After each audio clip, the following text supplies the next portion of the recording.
এক শহরে একজন যুবক বাস করত। নাম তার সালমান। ছোটবেলায় সে খুব ভালো ছিল।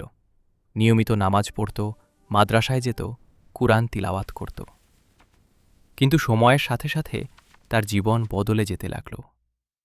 স্কুলের কিছু বন্ধু তাকে বলল, এত নামাজ পড়ে কি হবে, জীবন তো উপভোগ করার জন্য।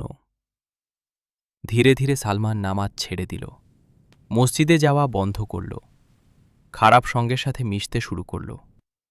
রাত জেগে গান শোনা, অশ্লীল ভিডিও দেখা, মিথ্যা বলা, মা বাবার কথা অমান্য করা, সবই তার জীবনের অংশ হয়ে গেল।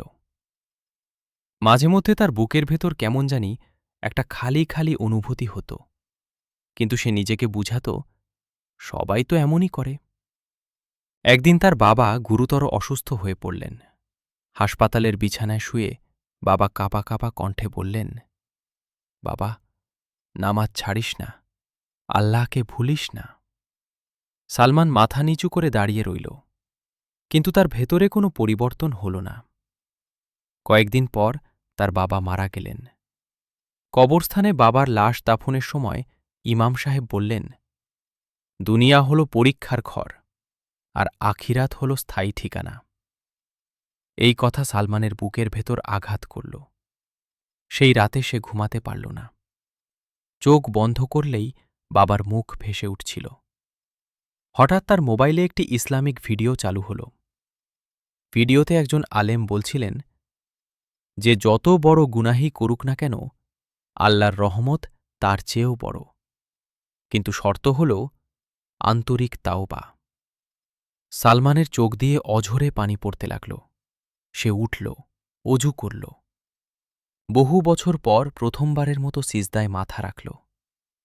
কাঁদতে কাঁদতে বলল, হে আল্লাহ, আমি তোমাকে ভুলে গেছি। আমি নিজের নফসের গোলাম হয়েছি। আমাকে ক্ষমা করে দাও। আমাকে আবার তোমার পথে ফিরিয়ে নাও। সেদিন রাতে সে ফজরের নামাজ পড়ল। পরদিন সে তার সব খারাপ ভিডিও ডিলিট করল, খারাপ বন্ধুদের নম্বর ব্লক করল। মায়ের পায়ে হাত দিয়ে বলল, মা, আমাকে ক্ষমা করে দাও। মা কেঁদে ফেললেন, বললেন, এই দিনের জন্যই আমি আল্লাহর কাছে দোয়া করতাম।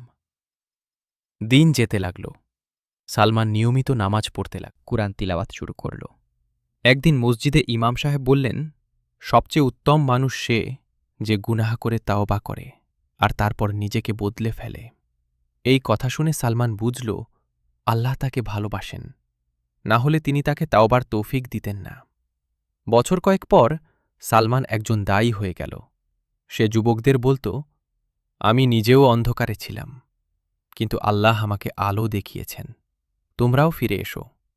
অনেক যুবক তার কথা শুনে নামাজে ফিরে এল। সালমান রাতে সিজদায় পড়ে বলত, হে আল্লাহ, তুমি আমাকে হেদায়েত দিয়েছ, এটা আমার জীবনের সবচেয়ে বড় নিয়ামত। শিক্ষা: কখনো ভাববেন না আপনার জন্য ফিরে আসার দরজা বন্ধ। আল্লাহর রহমতের দরজা সব সময় খোলা। আজই তাওবা করুন, কাল দেরি হতে পারে। ভিডিও ভালো লাগলে অবশ্যই আমাদের ইউটিউব চ্যানেলটি এখনই সাবস্ক্রাইব করুন, লাইক দিন, প্রিয়জনদের সাথে শেয়ার করুন এবং নতুন ভিডিও পেতে বেল আইকন অন করে রাখুন। আল্লাহ হাফেজ।